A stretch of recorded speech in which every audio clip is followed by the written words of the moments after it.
how do we end up with these shapes for our numbers? Is there a better system out there? And what does how you count say about where you're from? Find out now in another Rob Words. On this channel we talk a lot about letters, the alphabet. We've talked about punctuation too, but we have never discussed the other little symbols that we use all the time when we write. These. So let's do that, because they have a fascinating and surprising history that is very different to that of our alphabet, completely different, in fact. Like languages, numbers are a part of our cultural identity. Just do me a favour, right? Count to 10 on your hands. If you're in a place where that's going to make you look like a weirdo, just imagine yourself doing it. Go on, count to 10. Now, how did you do it? Did you start like this with your index finger, then count up from there? If you did, there's a good chance you're watching from North America. That's how it tends to be done in Canada and the United States. The way I do it is like this, starting with my thumb. 1, 2, 3, 4, 5. And that is the more typical way of doing it in Europe, in the UK, and it's sometimes called the French or the German method. You've perhaps seen that scene in Inglourious Basterds where the fella gives himself away as not German by showing the number 3 using 3 fingers instead of 2 fingers and a thumb. Actually, in Britain, we're a bit weird. We'd generally show 3 like that, 2, even though we count up from the thumb. Whatever. But these are by no means the only options. In the Middle East and other places like the Philippines, I think, they'll start with the little finger and count up like that. In Japan, the whole thing seems to me to be completely backwards. That is 0, and you bring down fingers to count up to 5, and I think you open your hand up again to count the rest of the way to 10. A system I think is really cool is used in part of India, where you count up to 5 on your left hand, 1, 2, 3, 4, 5, and then keep track of how many times you've done it on the right. So that's 1, 1, 2, 3, 4, 5, 2, 1, 2, 3, 4, 5, 3. You see, I've counted up to 15 there, so I've counted beyond 10. And in China, they count to 5 like Americans, 1, 2, 3, 4, 5. But for each of the numbers 6 to 10, they have a specific gesture using the same hand. Hold on, I've been practicing these. So you've got 6, which is the phone, 7, which is the pinch, 8 is the gun, 9 is the hook, and 10 is the cross. They're supposed to, I think, kind of resemble the Chinese symbols for those numbers. If you've got a different way of doing it where you are, do let me know in the comments, because I'd be fascinated to know. But you might be wondering why I'm going on about this. Well, it is to make the point that the way we handle numbers does depend on our culture. As it is for counting on our hands, so it is for writing numbers down. Now, do you know that I've got a free newsletter? Every week I send out a dose of word facts and language fun that I've researched and written myself. And every week I make it using Opera Browser. It has so many useful functions like tab islands, which allow me to keep all my regular newsletter tabs grouped together and then collapse them all when I'm not using them and doing something else. Plus, these handy tab tracers let me see which sites I've recently used. The darker the line, the more recently I looked at it. It also has a brilliant split screen feature, which means I can easily have my source material open on one side of the window and be typing away on the other. I simply drag a tab down, and that's it. No need for multiple browser windows. Another thing I love about Opera Browser is the embedded floating music player, which means I can listen to my own, admittedly terrible, music while I'm working and without interrupting browsing. I can even use it outside of the browser window. And they've just added some cool themes so you can make the browser suit your mood, like with the ethereal Midsummer. Last but not least, there is Aria, a built-in AI feature which can answer your questions. Need to know something fast? Just hit Control and Slash or Command and Slash on an Apple to open Aria's command line without ever leaving the page. Plus, with image generation, Aria can bring your ideas to life. Just type in a prompt and watch it generate an image from scratch. Plus, it can give you more information about an image using image recognition. You can download Opera Browser absolutely for free. I will put the link you should use in the description of this video. It's my own special link. Give it a go. You know something that I struggle to get my head around? It's the fact that we had words for numbers way before we had symbols to represent them. We were saying the words 1, 2, 3, or ancient equivalents of them, for thousands of years before we could write 1, 2, 3. And the English language was particularly slow in getting the message that it'd be handy to have figures to represent our numbers. When English sprung into existence in the form of Old English, the language of the Anglo-Saxons, some 1500 years ago, it was, like other Germanic languages, being written out in runes, not the Latin alphabet that we use today. And there were no runes for numbers. If you wanted to write a number in runes, you just had to spell the word out, like we sometimes still do today. It wasn't until Christian monks started writing out Old English using the Latin alphabet, the system left over by the Romans, that English gained a shorthand way of writing numbers. Roman numerals. But you know full well that we don't use these Roman numerals anymore, except for some special occasions, like on fancy clocks, for numbering the Super Bowl, and for some reason at the end of TV programmes. Or is that just a British thing?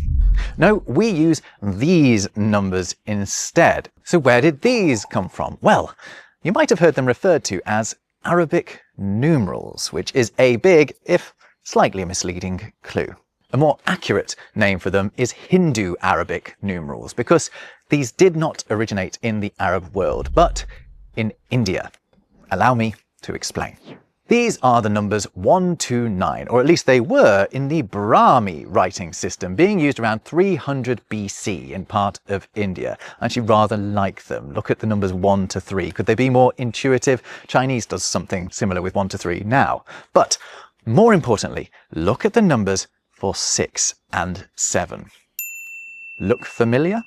Now have a look at these numerals being used around 1,000 years later, also in India. Notice the shapes for 1, 2, 3. Again, familiar, right? Do you see where I'm going with this? Plus, there is an extremely important addition to these, because they're not just 1 to 9, they include an extra one, don't they? Wonder what that is. It's around this time that Arabic mathematicians took a shine to these Indian numerals and started to use them themselves. And in Western Arabic regions, they morphed into these. Check these out. They're basically our numbers, aren't they? So how did we end up with them? Well, the short answer is trade. Arab merchants traded with southern Europeans, and so Europeans became acquainted with these shapes. But how did they come to replace the Roman numerals that were, for the best part of 2 millennia, the dominant means of writing numbers in Europe? Well, to explain that, I need to introduce you to this guy, the 9th century mathematician Al-Khwarizmi. Though he was actually Persian, Al-Khwarizmi did his best work in the Arab world, in Baghdad to be precise, and his influence on modern mathematics can't be overstated. For example, he pioneered a mathematical discipline that he called restoration, or in Arabic, al-jabr, a term that we still use today, algebra.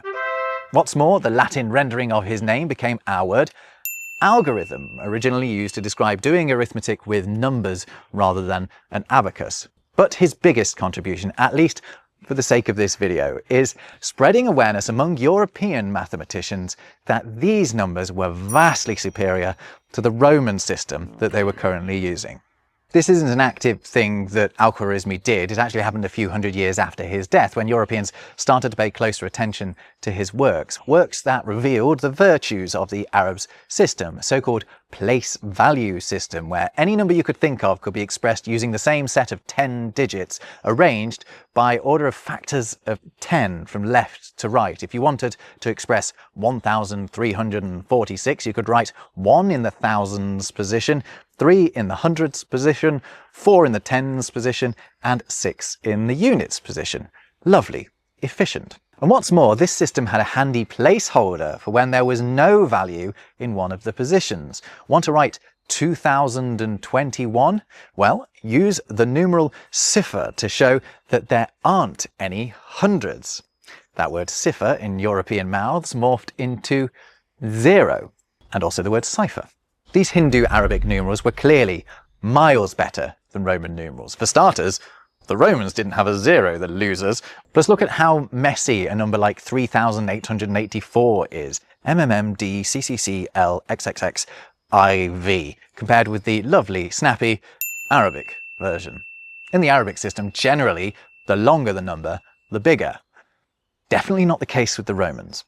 There are many other technical reasons why Hindu-Arabic numerals are an improvement on the Roman ones, but they are more than my tiny, non-mathematical brain can make sense of. The point is, the improvement was significant enough that they replaced Roman numerals across Europe, and we're still using them today. So have we ended up with the best possible system? Well, the fact Hindu-Arabic numerals have been taken up across much of the world suggests we might well have, but can we be sure? Well, let's look at how other civilizations have tackled the task of expressing numbers throughout history and see if our system might have missed something. Let's start way back with the ancient Egyptians. We know that they had these funky pictures, hieroglyphics, to write out words. But what about numbers? Because the Egyptians were no fools when it came to mathematics. You can't build a successful pyramid without doing some sums first. Well, the ancient Egyptians had glyphs for numbers too, and you would just repeat them to increase the size of the number. 1 to 9 were just lines. Then when you got to 10, you'd use a new glyph. 100 had another glyph, and 1,000 another. Note that the Egyptians, like the Romans, didn't have a symbol for 0. Their counting system didn't need it. And for the sake of counting things out, if you have none of something, what is there to count? If you think about it, we actually don't have a hand gesture for 0, do we? I mean, I suppose you could do that, but I don't think I've ever actually done that. Also note that to the ancient Egyptians, 10 was particularly important. You get to 10 of something and the pattern resets, and the glyphs are all factors of 10. This is base 10 counting, which is what we do. The best theory for why we and the Egyptians and others use base 10 counting is that we are used to counting on our fingers and thumbs, of which we have 10. That's why base 10 exists. Other cultures have base 20 counting, which also makes sense if you factor in counting on your toes.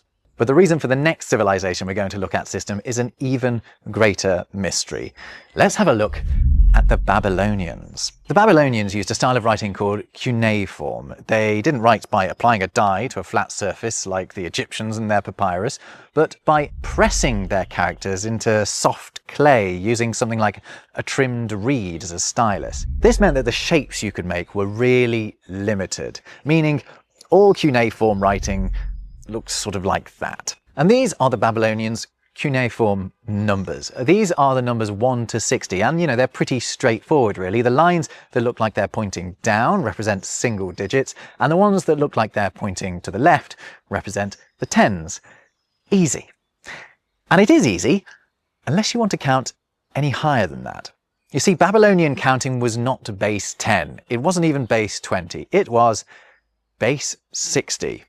And that makes counting above 60, to our eyes at least, really complicated. So for our system, another way you can write out the number, say 1,234, is 1 times 1,000 plus 2 times 100 plus 3 times 10 plus 4 times 1. This can also be expressed like this, with the power of 10 decreasing as you work your way along the number. Now imagine that instead of each of these being 10 to the power of something, they're actually 60 to the power of something. Because that is how Babylonian numbers worked. So in the Babylonian system, you could write out their equivalents of the digits 1, 2, 3, 4 like that, but it would not equal 1,234. Because each place expresses a power of 60, not 10, that number would actually equal 1 times 60 to the power of 3 plus 2 times 60 to the power of 2 plus 3 times 60 to the power of 1 plus 4 times 60 to the power of 0, or 223,384. Yikes. Confused? That's fine, because that's sort of my point. It is confusing to us because we're used to base 10. But to the Babylonians, whom for goodness knows what reason chose base 60, nobody has 60 fingers and toes, to them it made perfect sense. The Babylonians are another civilization that managed without a 0, but let's take a look at a people who were ahead of their time when it came to notating nothingness. Let's cross to the Americas and meet the Maya. This is the Maya counting system, and it is amazing. The Maya found a way to be able to write every number they could ever need using a total of just 3 symbols: a dot, a line, and this one that often gets described as a shell. The dots were units. You'd use them to count up to 4, and then when you hit 5, convert them to a line. You could have up to 3 lines and 4 dots, taking you up to 19 and making this a base 20 system. And as for the shell, well, that was the Mayan 0. The Maya had a place value system like ours, but it worked vertically rather than horizontally. So the taller a number was, the bigger it was. And also like our system, their 0 figure, the shell, could be used as a placeholder value. For example, here's how the Maya wrote 101. In the 20s row, because remember this is base 20 rather than base 10, the line represents 5. 5 times 20 is 100. Then in the row below, we put the 1. But what if we'd wanted to just write 100?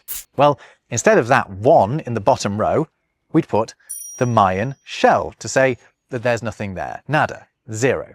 And that is groundbreaking. Now, all the systems we looked at so far have something in common. They are written systems of representing numbers. But for some highly successful civilizations, that was never an option because they had no written language. Civilizations like the Inca. The Inca, of course, had language. They had spoken language, but they did not write anything down. Hence, they did not have a written numerical system. Instead, they had something else. This, the quipu. When the Inca wanted to express a number in a form other than just saying it out loud, they would say it with string by tying the number into a chord, a bit like this, I guess. And by tying the right kinds of knots in the right places, they could express any number they wanted. So let's, for example, try to tie the number 4. I've been having a bit of a practice. Let's see how it goes. So you firstly make a loop like that. You see that? Then you take this bit and you go around 4 times with it. 1, 2, 3, 4. Pull that tight. And voila. 1, 2, 3, 4. Pretty cool. Not bad. I was a bit close there. Now, despite the pretty obvious differences from our own numerical system, the Inca counted in a way that is surprisingly similar to how we do it. They counted in base 10 and with a place value system based around increasing factors of 10 each time. But instead of working along the number like we do it, working your way up the string. So if you want to turn our 4 into 24, you move above the 4, create another loop, and then tie a 2. Once around, twice around, pull it tight, and there we have it. 2 above a 4, 24.